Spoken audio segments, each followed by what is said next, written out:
Hello, this is Mike again. In this tutorial, I'm going to look at prerequisites in modules. I really love this feature because it allows you to set up assignments and lessons in sequential order. And you can make assignments so the student has to complete this one before they get to that one, before they get to that one, and so on and so forth. Or what you can do is you can make like one key assignment, the one that the students have to finish. It could be a quiz, it could be whatever, but you can set it either way. So that's what we're going to go over. What you want to do is you want to go to a course that you want to start this in. What I'm going to do is I'm going to use my sandbox to go over it. So I'm going to go to my sandbox, I'm going to go to modules. Okay, and then once you're at the modules, this is what it looks like. So I've set it up just for the sake of viewing that this module right here, test prerequisite module, this one must complete before the prereq module. So this module has to be done before you get to this module. And you know that by looking at this, must complete before prereq module. What you can do in order to make that happen is you can go to edit, okay?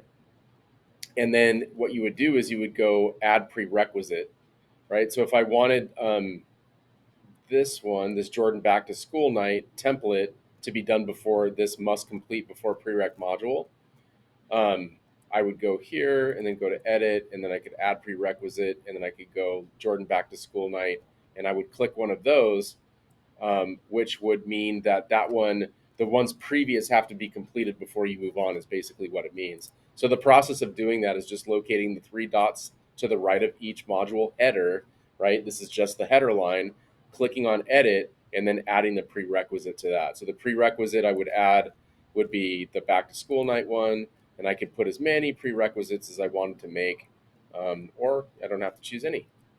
So that's at the module level. So at the module level, one module, entire module has to be completed before the next. That means students can't jump around. Now the next thing is on the micro level is the requirement part of the prerequisite. So um, one of them is the whole module, and the other one is just the little pieces of the module. So if I just stop this right now in this module called test prerequisite module, and I go up to the top and click student view, you'll be able to see that all of these are grayed out because the student has to finish the causes of World War One before they move on. Okay, so that's kind of how that works. Now, how do I do that?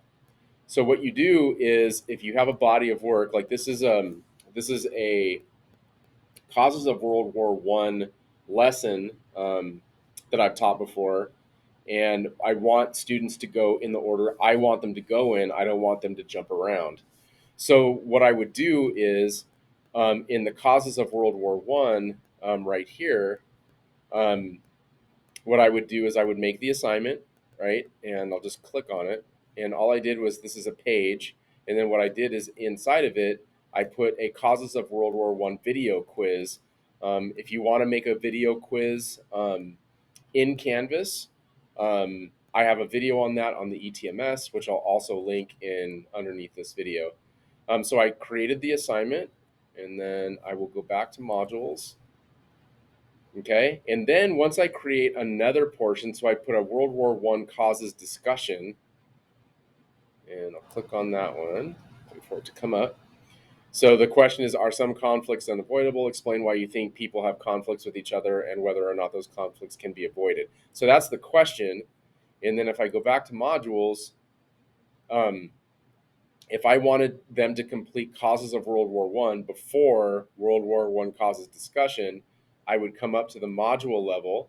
I would go to edit, okay, and then under requirements, not prerequisites, because that prerequisites are the module level, but on the assignment level, it says students must complete all of these requirements, and then it says students must move through requirements in sequential order.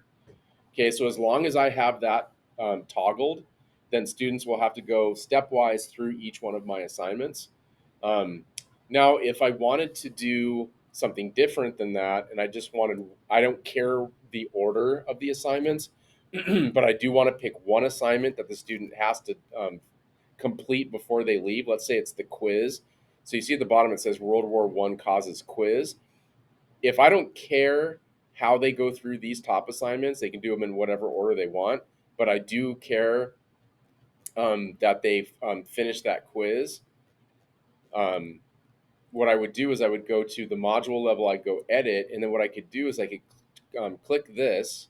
Student must complete one of these requirements. So I mean, I guess if I kind of didn't care if they did the work, but they could move on to the next module if they passed the quiz. That's one way to do it, I suppose. Then I would just come down here, World War One causes quiz, and then submit the assignment. So that means that if I wanted it this way, then what they could do is it didn't matter whether they turned in any of this stuff, just as long as they did the quiz and passed it.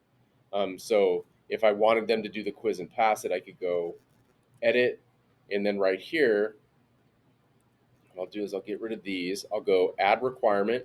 Student must complete one of these assignments. I'd go to the quiz, and then I would go submit the assignment, but then I would do another one, and I would go quizzes, and then I would go score at least.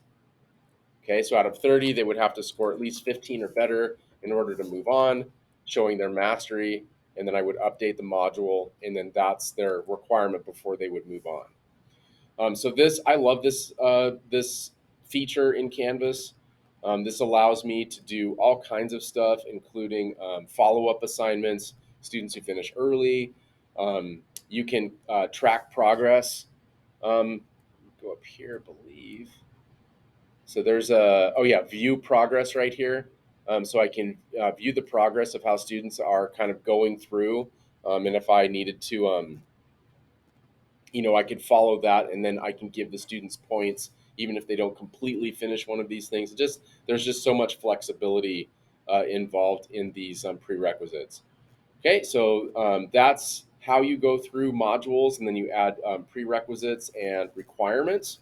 If you have any questions, go ahead and email me.